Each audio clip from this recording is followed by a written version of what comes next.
Hello, welcome to my channel into another episode of Malezi Friday. My name is Jennifer Munanie and I'm the founder of Lactation. In this episode, I want us to talk all about complementary feeding. I promised to do this video from my previous video, so here's me keeping my promise. There's a lot to talk about complementary feeding, so I hope I can pack all that information into this one video. To start us off, I'll define the term complementary feeding because many parents and many people generally use the term weaning and complementary feeding interchangeably, yet they are totally different things. Complementary feeding is the practice of introducing solid foods to your baby to add on to breast milk. Remember, to add on to. You're not replacing breast milk, it's to complement at 6 months. Weaning, on the other hand, is the process of gradually withdrawing breast milk. With complementary feeding, we're not withdrawing the breast milk, we are adding onto it. So that's what the difference between weaning and complementary feeding. Now, health organizations recommend that you introduce solids or you start complementary feeding at 6 months. This is after you've exclusively breastfed for 6 months, and at 6 months, you start introducing solids gradually. Why exactly at 6 months? Because there are some moms, mtoto akifika 6 months, just because amefika 6 months, wanaanza solids. It's the practice that they've seen without even understanding why tunaanza solids at 6 months.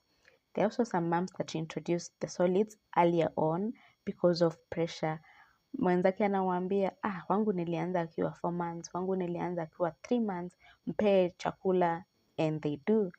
There are also instances where a mom notices that the baby is feeding more frequently than usual, then they assume or they conclude mtoto ashibi, so nitamwanzishia solids ndio ashibe, without even understanding that especially at 4 months, babies go through a growth spurt. Now, during a growth spurt, babies tend to breastfeed more frequently than usual. It's not because our shibi, it's because the body needs more nutrients. So the way to get those nutrients is to breastfeed more so that they can create an increased demand, so that they get an increased supply to meet these demands. So at around 4 months, when you are noticing that your baby is breastfeeding more frequently than usual, it's not because our shibi, it's their body's way of communicating to your body that they need more breast milk. So they are going to breastfeed more to get that more breast milk.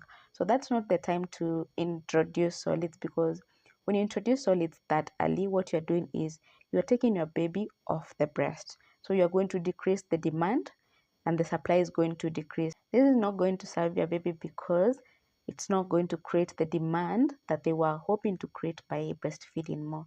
So at around 4 months, when you are noticing your baby is breastfeeding more, please don't introduce solids, assuming that your baby is not getting enough ama awashibi. The recommendation is to introduce or start solids at 6 months because by this time, your baby has grown, their nutrient demands have increased such that breast milk alone is not able to meet these demands. They need something else to add onto the breast milk.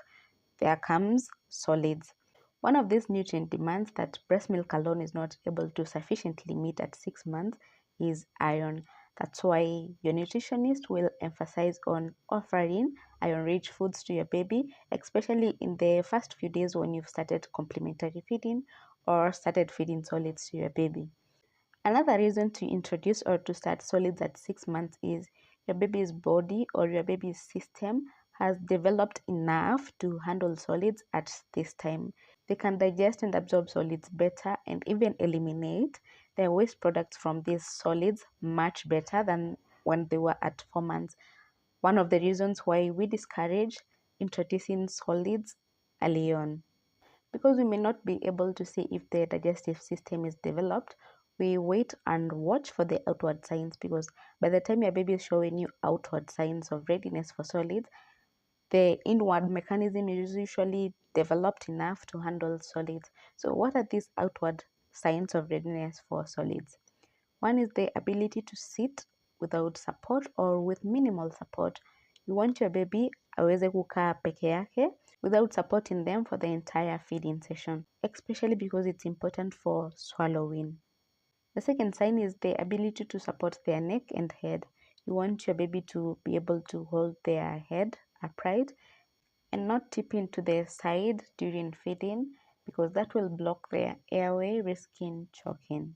The third sign is that your baby has lost their tongue thrust. Babies from birth until around 4 months, when you place anything in their mouth that is not liquid, that is not breast milk, they tend to push it out with their tongue. So you do not want to be feeding solids to your baby and they push them out. They lose this tongue thrust around 5 months towards 6 months. So that's why 6 months is the recommended time to introduce solids, because they will have lost this tongue thrust, such that when you put solid food in their mouth, they're able to retain it in their mouth, chew and swallow. Next is the eye, hand, mouth coordination. You want your baby to be able to, when you place an object in front of them on a table or on their feeding chair, that they can see the object, pick it up with their hand and direct it to the mouth. They mostly do this early on from 6 months. They do this within their palm, so they have the palmar grasp, but as they grow, it changes and develops to the pincer grasp, such that they can pick an object using their thumb and forefinger. Another sign of readiness for solids is your baby's interest in the food that you are having as a family. When you are having meals as a family, your baby needs to be interested in the food. They watch you pick the spoon or scoop the food using a spoon. They follow it with their eyes to as you eat. They watch you chew, such things that shows you that they could be ready for solids. Now, for you to start solids, your baby needs to be showing all these signs of readiness for solids. Every one of these signs of readiness, that they are able to sit without support, that they have neck and head support, that they have the eye, hand, mouth coordination, that they've lost their tongue thrust and they're interested in the food. You don't pick one of the signs that your baby is interested in food and then you start introducing solids or you start offering solids. They need to be showing all the signs of readiness. Now, your baby could be at 6 months. They've already hit the 6-month mark, but they are not showing you all the signs of readiness. Please wait until your baby is showing you the signs of readiness, then you can start. They will always show you the signs that they are ready for solids. It doesn't harm for you to wait a few days or a few weeks to start introducing solids. It's better to introduce solids a week later than to introduce maybe a week earlier or a month earlier. I need to mention that introducing solids to babies that were born preterm is totally different from babies that were born full term. For the preterm babies, or for the babies that were born preterm, we introduce solids when the baby is at 6 months adjusted or corrected age. For instance, if your baby is chronologically at 6 months, that is, they've been out of the womb for 6 months, but they were born maybe a month preterm, then you do not introduce solids. Then you wait until your baby is at 6 months adjusted age. To get the adjusted age, it depends on how preterm your baby was born. For instance, if they were born a month preterm, then they will be at 6 months adjusted age. When they will actually be 7 months, you add 1 month that they were born preterm, chronologically. So chronologically, they'll be at 7 months, but adjusted age, they'll be at 6 months. That's when you start complementary feeding or introducing solids. Once you're sure that your baby is showing you all the signs of readiness for solids, comes the actual introducing of complementary foods. The what to introduce, how much, how many times, all that. So that gets us to the next part of this video, which is the principles of complementary feeding. There are a number of principles which have the acronym FATVAH, FATVAH. F for frequency, A for amount or adequacy, T for texture, V for variety, A for active or responsive feeding, and H for hygiene. We'll look at each of these because hapa ndio maswali mengi ya complementary feeding and the challenges about complementary feeding come from. So before I even get to the principles of complementary feeding, it's important that you make sure that the solid foods or the complementary foods that you are introducing are affordable to you, they are accessible to you, they are sustainable and safe. Now let's get into the FATVA, or the principles of complementary feeding, starting with the frequency. It's always important to introduce the solids that you are introducing, whichever they are, to do that gradually. Start with small amounts, start with lesser frequency, and gradually increase as your baby tolerates. So in terms of how frequently to introduce, you start with, at 6 months, you want to do once or twice a day. So you can choose whatever time it is, but it's important that you start early on in the day instead of starting maybe later in the evening, because of possibly the risk of allergies, to watch for the reactions and that. But I'll talk about allergies much later in the video. So in terms of how frequently to introduce, at 6 months, you want to do once or twice in a day. Then you gradually increase. By the time your baby turns 7 months, you are feeding them about twice to thrice a day, 2 to 3 times in a day. By the time they are turning 8 to 9 months, they are feeding thrice a day or 3 times in a day. By the time they're turning 9 to 11 months, they are feeding on at least 3 meals and one snack. By the time they're turning 12 months or 1 year, they are feeding on 3 meals and 2 snacks and so on. So you increase gradually. These are just recommendations. Your baby could be feeding more frequently or less frequently than the amounts that I have mentioned. So that's it about frequency. But the most important thing to remember about how frequently to feed your baby is you start slowly, then gradually increase the frequency in which you're offering the foods. Moving on to the amount. This is a very common question. Nitapea mtoto wangu chakula kiasi gani? At 7 months, how much are they supposed to be feeding? At 1 year, how much are they supposed to be feeding? Mtoto wangu akuli, such things. So how much solids are you required to feed your baby? This totally depends. When you are beginning, you want again to begin slow and increase gradually. So how much to feed at 6 months? 2 to 3 tablespoons is enough. 2 to 3 tablespoons. Imagine that. So see, when you're beginning, that's not the time to want to feed your baby a whole bowl of food. That's too much. This digestive system, the system generally was used to milk.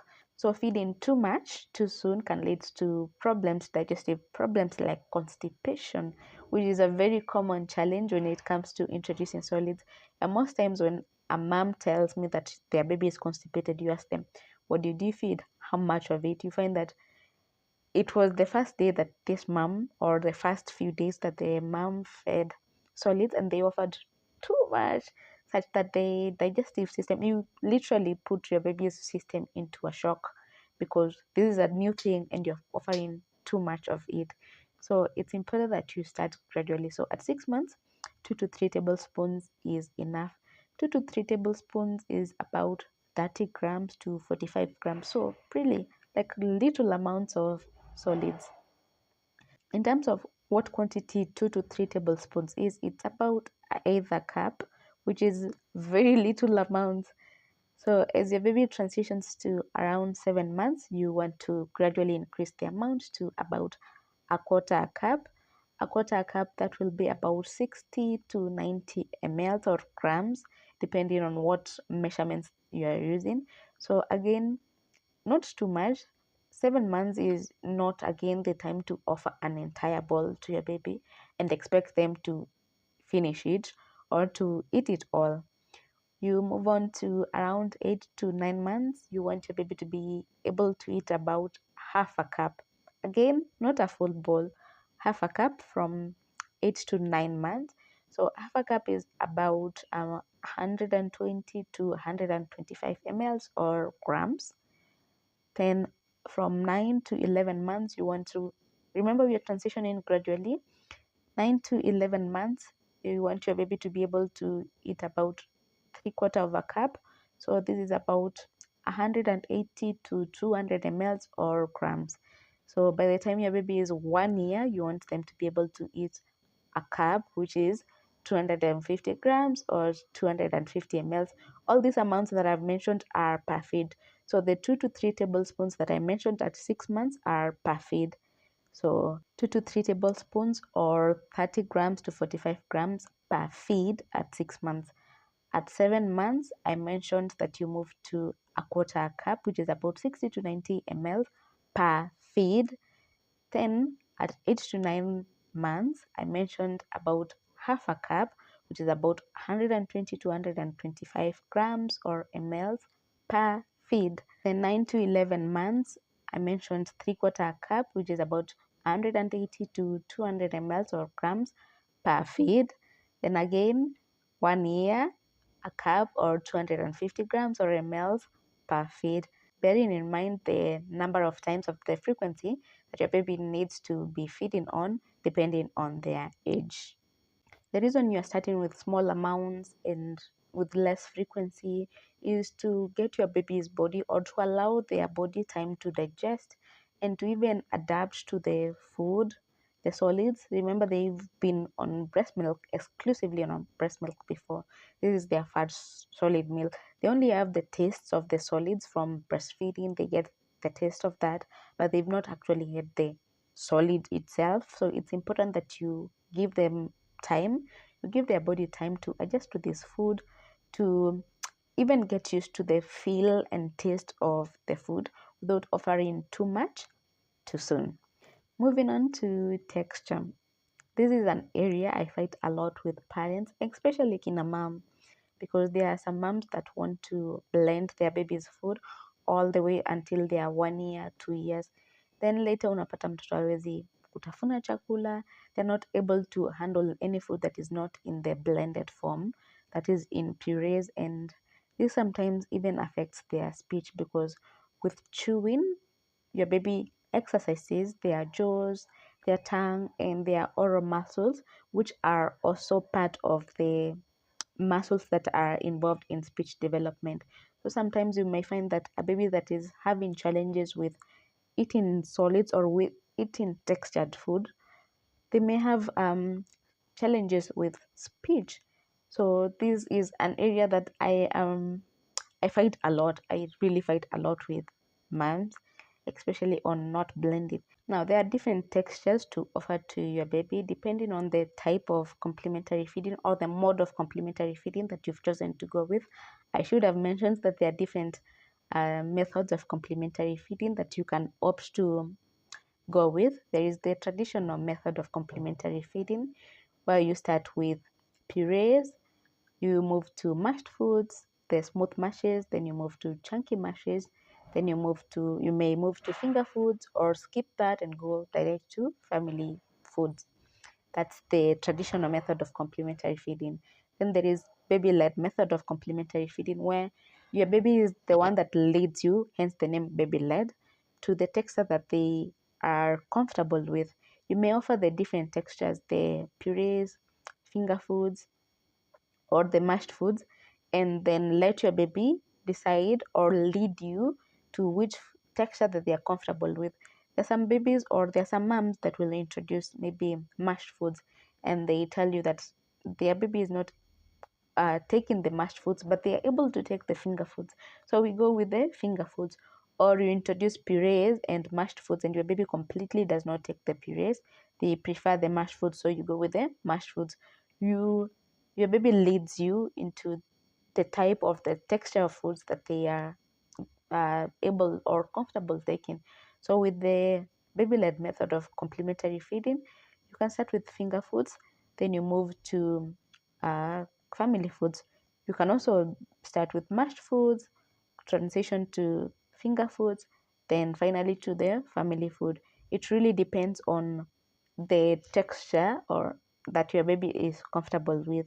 There's also the combination method, where you combine both the traditional method of complementary feeding and the baby-led method of complementary feeding. You can offer finger foods and purees on the same plate during a feeding session. You can start with maybe smooth mashes, then quickly transition to finger foods. It really depends on what works best for you and your baby. So in these textures, the important thing is to progress through them gradually. You do not need to stick to one texture for too long. That's why I fight with the moms that blend, because they want to do it for an extended period. I know blending is easier. You just unachukua chakula, naweka kwa blender, in a few minutes it's ready, compared to nikikwambia umash chakula, because it takes lots of effort to mash your food compared to blending, and hakuna mtu mwenye hupenda kuchoka.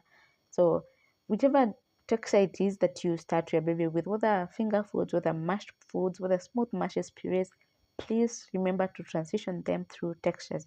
It's important for them, for their oral muscle development, for them to learn how to chew their food and such things.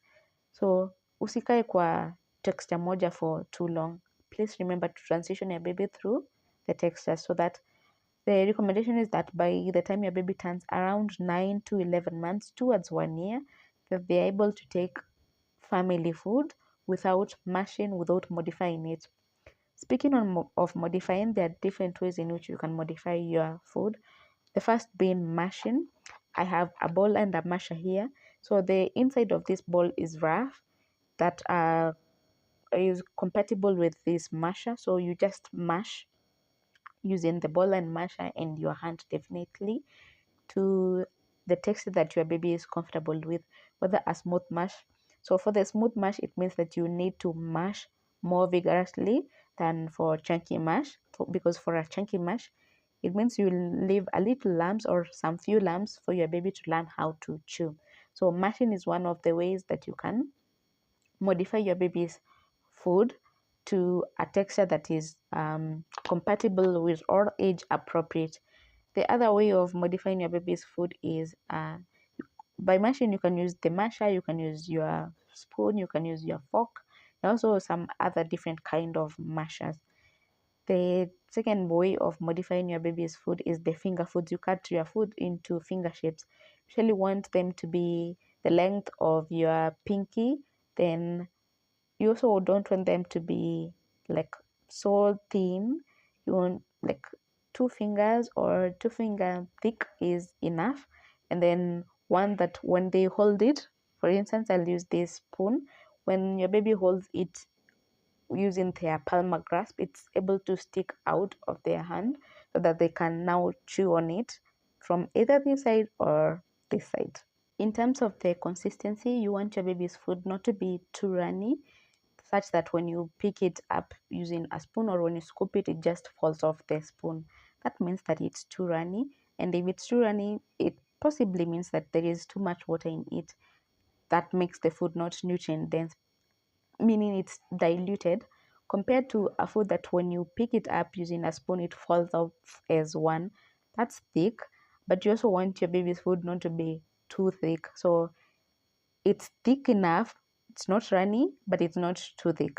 So that's how you ensure your baby's food is of the right consistency, and that means that it's nutrient dense. It's likely nutrient dense because you've not put too much water or diluted it too much, such that it just runs off the spoon. You also want to ensure that you cut your baby's food safely. For foods like bananas, carrots, or even cucumbers, you want to cut them along or lengthwise, such that your baby can grab them in their palm, as opposed to cutting them into cubes or bite sizes. And for younger babies, this can be choking risks. Your baby will grow, and at around 9 months, they'll get the pincer grasp, such that they're able to even pick up those bite sizes and chew on them or eat them. So that's the time you can introduce bite sizes. But for younger babies, you want to cut the foods lengthwise. You also want to modify the small round foods like grapes and nuts into age appropriate textures. For instance, for younger babies, the nuts, you can crush them into a powder and offer it to your baby. For the grapes, you can cut them into quarters and offer them to your baby to minimize the risks of choking. Again, on the textures of foods to offer, please ensure that you transition your baby through textures gradually. Whatever texture that you started with, please ensure that 3 months, 2 months into complementary feeding, it's not the same texture that your baby is still on. They need to learn how to chew, and they only learn how to do this by being exposed to different textures of foods that now trigger or stimulate the chewing ability. That was the F, A, and T of the principles of complementary feeding, or the frequency, amount, and textures of complementary foods. We now move on to the variety. There are so many foods available to your baby that you can offer them so many foods. The recommendation is to offer them 100 foods by one, 100 by one. That is 100 foods by the time your baby turns 1 year. So you have 6 months to introduce these foods. And like I mentioned in my previous video, if you introduce a new food every day, by the time your baby turns 9 months, they'll have hit the 100 by one mark so early on. Now, these mini foods can be grouped into what we call food groups. The first being carbohydrates. From the primary science, these were the energy giving foods. Carbohydrates are mainly divided into two. We have the grains and the starchy vegetables. The grains are the likes of rice, maize that you can use to make your porridge or ugali. We have millet, sorghum, we have oats. All these are grains. We have the starchy vegetables, the likes of ndoma or arrowroot, sweet potatoes, matoke. We have pumpkins, butternut, potatoes. All those are starchy vegetables. So the grains and starchy vegetables make up the carbohydrates group that give your baby energy to do normal, basic, regular activities like playing, crying, and even the metabolic activities like digestion. We move on to the proteins. The proteins from primary science are the bodybuilding foods, and this is the food group that many moms or many parents do not offer to their babies, such that later the baby is now dealing with challenges with gaining weight and such. So for the proteins, we have the plant proteins and the animal proteins. The plant proteins include things like grams, we have peas, we have beans, we have lentils, we have dal. The animal proteins, we have yogurt, because for babies below 1 year, milk is not recommended, especially cow's milk. We have fish, we have chicken, beef, goat meat, duck, eggs. There are many animal proteins that you can offer to your baby, and there are also many other proteins that you can offer to your baby. Moving on to the vitamins and minerals, these are mainly from the fruits and vegetables. There are lots and lots of fruits options that you can offer to your baby. We have mangoes, bananas, watermelon, oranges, tangerines, pears, apples, and so many other fruits. In terms of vegetables, we have the sukuma wiki, we have spinach, we have terere or amaranth, we have pumpkin leaves, we have managu, we have kanzira, and many other vegetables. So the vitamins and minerals, these are the food group that are very useful, especially for boosting your baby's immunity and fighting infections. We have fats and oils that are very, very important, especially for your baby to be able to absorb the fat soluble vitamins, which are vitamin A, D, E, and K. If you offer your baby foods rich in these four vitamins, A, D, E, K, and uh, the foods do not have fat or oils available to them, then your baby's body will have challenges absorbing these foods because they need fats to be present for them to be absorbed. You can use different types of cooking oil. We have the olive oil, coconut oil, avocado oil. We have unsalted butter because salt is another ingredient that is not recommended, or another food that is not recommended for babies below 1 year. You can use ghee and different types of cooking oils to prepare the food for your baby. Fats and oils, or the cooking oils, also bring out the flavor of the food. Many think that it's salt and spices, but it's actually the fats that bring out a food's flavor. Then finally, we have water that many parents also forget to offer to their babies. So once you've introduced solids, it's important that you also introduce water. It's important for their digestion. Now, how much to offer? How much water to offer? About 30 to 40 ml after every solid meal that you've given to your baby is enough. What kind of water should you be offering to your baby? If possible, boiled, cooled water is ideal for your baby. You can boil your water and store it hot in a flask. You boil another batch of water and cool it. Then you can offer it to your baby lukewarm or at room temperature. That's perfect. It's always very, very important that you offer your baby a balanced diet. A balanced diet is a diet or a food or a meal that has some carbohydrate, some proteins, and some vitamins and minerals, which can be fruits or vegetables or a source of fiber. As much as a balanced diet is important for your baby, you do not start with that right on at 6 months. You start with one food at a time, then increase to the point that you are now offering a balanced diet in a single meal. For instance, for a balanced diet, you can choose potato, some minced beef, and some spinach, but you do not offer all these upfront to your baby. You can start with a potato today, the other day you do minced beef, then you do spinach. Then it will get to a point where you're offering a balanced diet, all this combined in one meal. The next principle of complementary feeding is active or responsive feeding. Another area I fight a lot with moms because parents do not want to accept or are not receptive to the newer ways of feeding solids to their babies. They want to remain with the older ways, which sometimes are limiting. Active or responsive feeding from the term is you respond to your baby's cues. You are actively participating in the feeding session. For instance, you interact with your baby, you talk with them, you sing with them, you make faces, you make the feeding session as pleasant as possible. 2 is that you're feeding your baby when they are hungry, so you're not force feeding.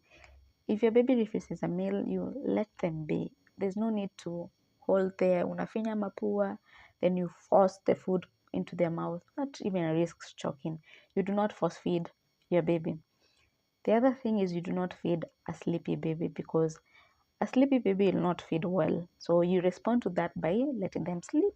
You'll feed them later on when they are awake. Another aspect of responsive feeding is that you wait for your baby to swallow the food that you've offered them before offering them another spoon. There's no need for your baby to have vijiko nyingi kwa mdomo, hajameza na unamwongezea zingine. That's not responsive feeding. It's also always important to ensure that meal times are simply that, meal times. Meal times is not the time to have your baby distracted by watching the TV or watching shows or playing. Let meal time be meal time. 20-30 minutes, your baby sits, they eat, that's done, they move on to the next thing. If they are not hungry or if they are not able to finish the meal within the 20-30 minutes, that's okay. As long as you have unallocated time for your baby to feed, they can possibly finish their meal. If they do not finish, that's okay. Remember, your baby does not have to clear a plate during a meal. If they do not, they may clear a plate in the next one. And if they do not clear that one too, that's okay. After all, intake is counted per day, not per meal. The small amounts that they are taking per meal will count at the end of the day. And if they do not clear a plate or eat much during a meal, there's always another meal around the corner. Another major aspect of responsive feeding is you feed your baby when they are hungry, you stop when they are full. This teaches them to obey their hunger and satiety cues. If your baby shows you that they are full and you keep offering, then they are disobeying their satiety. And hunger and satiety are controlled by hormones. If you keep disrespecting the hormones, for instance, the satiety hormones, you keep feeding their baby past the point that they've shown you that they are full, then the satiety hormones will stop being produced to let your baby know that they are full. So your baby will not know that they are full because you've kept feeding them past their satiety, disrespecting their hormones. Then your baby will keep feeding and feeding and feeding because they never know when they are full, and this risks childhood obesity.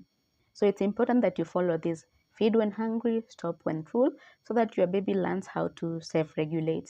This also becomes very important with minimizing distractions at mealtime, because a baby that is distracted by watching will not notice when they are full, and they'll not know how to self-regulate to stop eating when they feel full.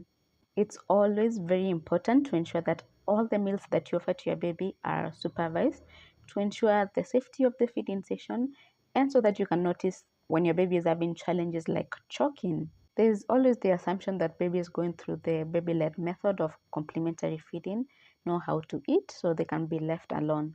That's very risky because when you leave your baby alone to eat, you will not notice when they are choking, and that can be fatal. Part of the aspects of responsive feeding is that your baby has their own bowl, and if possible, they be of different colors. This is because babies are very interested in different colors. If you offer a meal in this bowl, then you offer the same meal in this other bowl, your baby will be interested in eating despite it being the same food, because you've changed the color of the bowls and that has piqued their interest. So it's very important that you have different bowls for your baby, different shapes, different colors, sizes, that will pique their interest in eating the food. Also, if you offer a certain meal in this bowl and your baby does not like it, then you offer a totally different meal in the same bowl, your baby is likely to refuse it because they are now associating the bowl with that bad experience that they had. But if you offer a meal in this bowl and they did not like it, then you offer the same meal in a different bowl, they are likely to try it because they are now interested in this new color but could possibly have a different meal. These bowls are available at Lea Lactation. They come as a set of either a bowl, a spoon, and a bib, or a bowl, a cup, a spoon, bib, fork, and a suction plate. I'll link them in this video. This bowl and masher set is also available at Lea Lactation. I'll also link it in this video. Next on the aspects of active or responsive feeding is that there should be no food rewards nor negative reinforcements.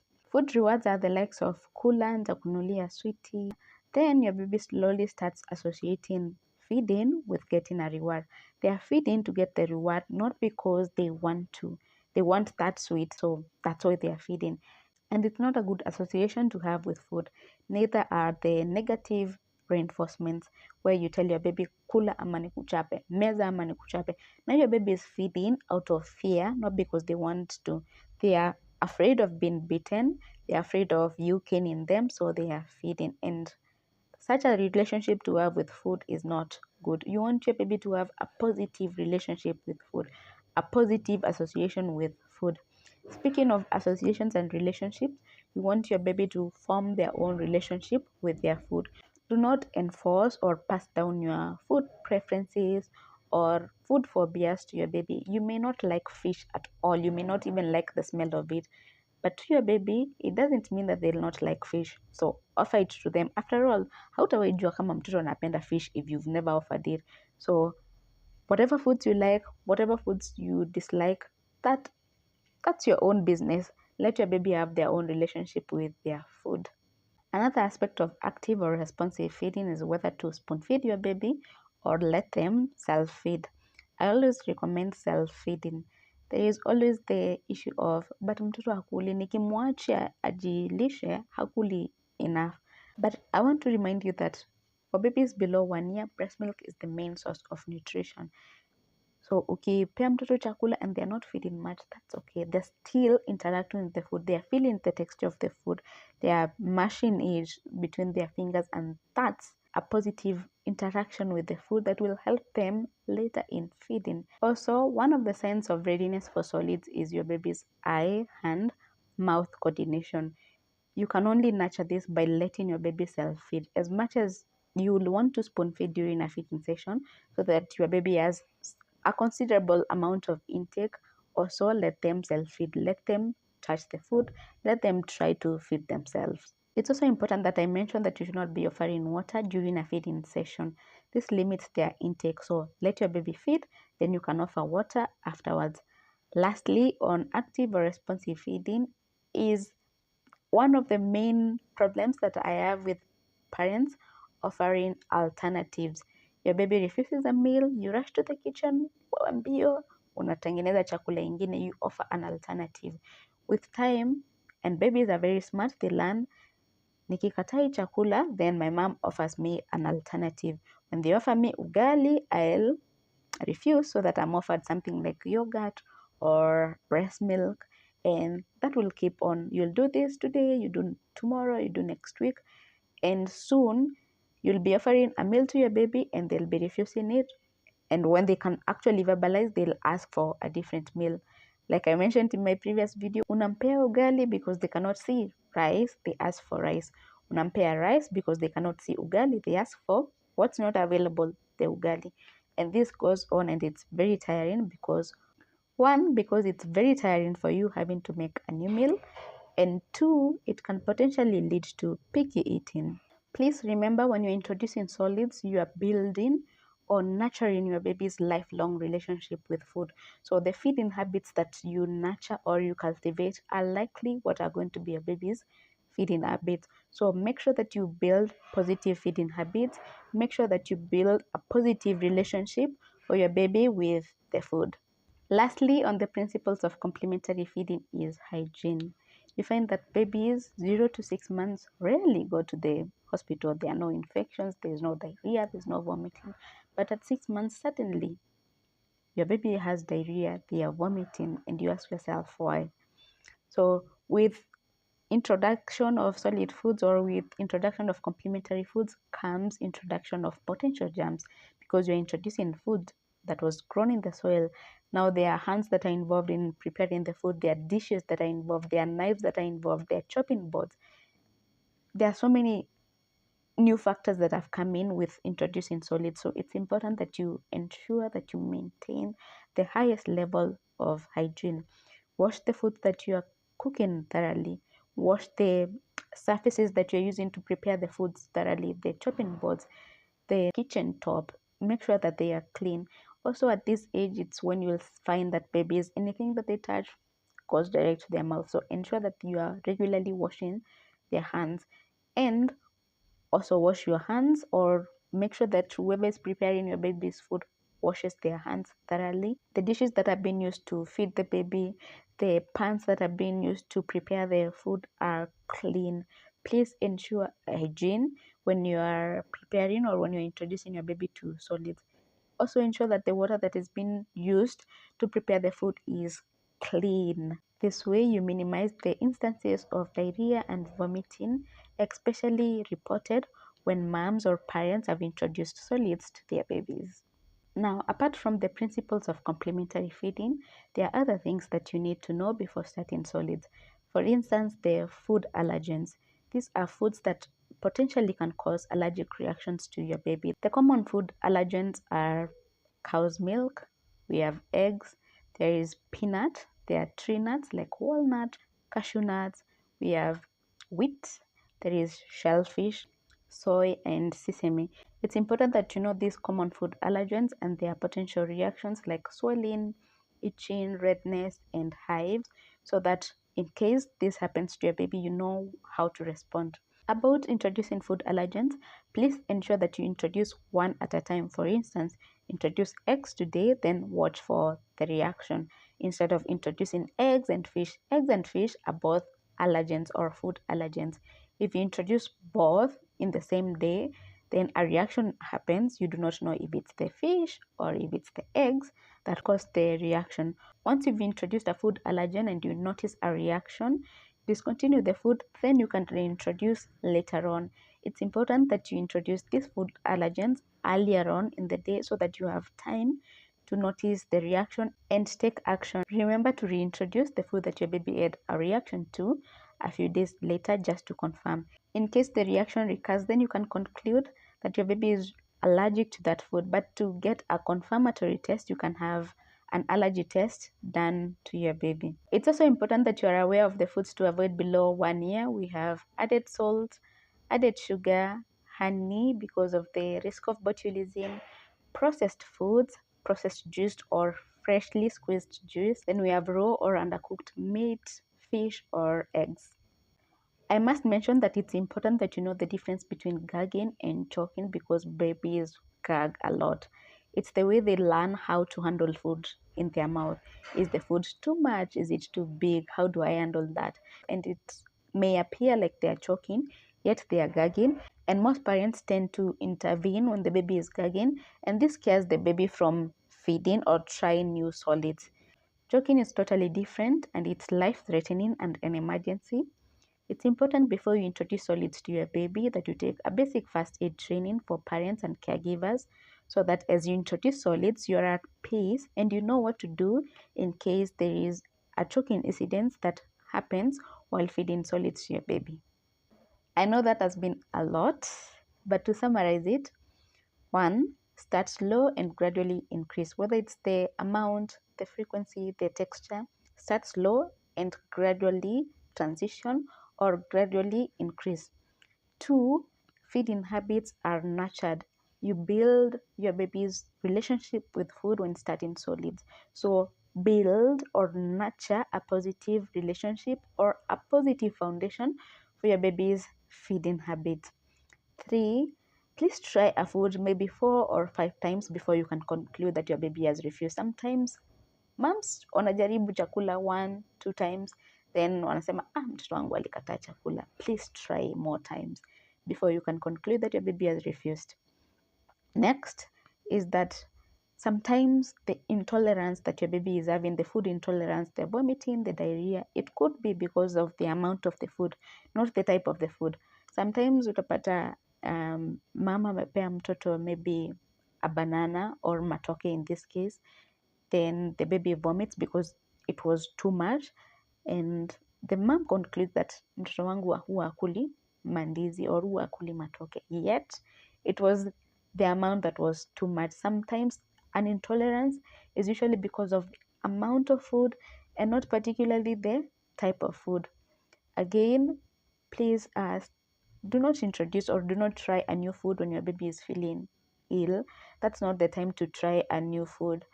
Let them recover, then you can explore the new foods. If your baby has a reaction to a food, discontinue it, then reintroduce. Remember to reintroduce it later on.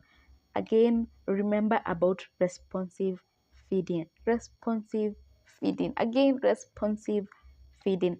And to transition your baby through textures. That has been a lot. That has been too much information in one video. In case you are looking to introduce solids to your baby, I do offer complimentary feeding consultations. Either phone calls, virtual, or in-home consultations. I can support you with introducing solids to your baby. If you are having challenges or if you are just about to start, please reach out to me for support. You can also check out my other social media accounts because I have shared lots of information about complementary feeding. You can check out my TikTok at Lactation, my Facebook at Lactation, and Instagram at Lactation. Please remember to like, comment, and subscribe to my YouTube channel, this channel at Lactation, so that you get more videos such as this and more Malaysia Friday videos. I really hope that you found this video useful. In case of any questions or comments, please let me know in the comment section below. I'll be sure to respond to them. Thank you for being here. I'll see you in the next episode of Malaysia Friday.